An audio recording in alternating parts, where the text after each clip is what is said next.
வரக்கூடிய தேர்தலில் திமுகவோட வெற்றி வாய்ப்பு எப்படி இருக்கும்? சத்தம் போடாத. இது தேர்தல் யுத்தம், போர், தர்மத்திற்கும் அதர்மத்திற்கும் நடக்கின்ற யுத்தம், போர். அம்பின் நுனியும் குருவியின் கழுத்தும் தான் உன் கண்ணுக்கு தெரிய வேண்டும் அர்ஜுனா. அர்ஜுனா, அன்புமணி ஆகிய நான், தம்பி, அன்புமணி ஆகிய நான், இந்த கொஞ்சம் தம்பி, தம்பி, கையில் வில்லில் அம்பு, கண்ணில் குருவியின் கழுத்து. எனக்கு அப்படித்தான் தெரிகிறது என்றாரே அண்ணா சொன்னார். எப்படித்தான் அதை கொண்டாந்து எனக்கு கொடுத்தீங்கன்னு தெரியல. பொருத்தமா இருக்கு.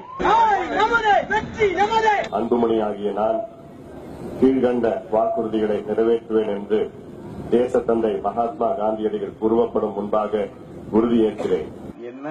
என்ன தெனாவட்டு திமிரு. அரசியல் என்பது என்ன இருக்கு? நாங்க வாரம் செய்யறோம், நீங்க வந்தது போதும் செஞ்சது போதும் போங்க.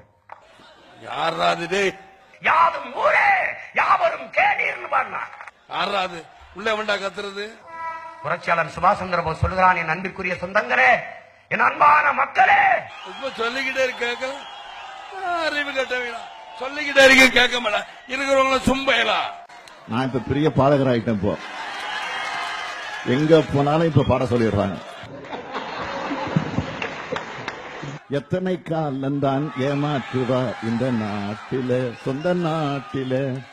சத்தியம் தவறாத உத்தமி போலவே நடிக்கிறார். சமயம் பார்த்து நல்ல கொள்ளையும் அடிக்கிறார். அதுக்கு முழு காரணம் வைகொண்டான்.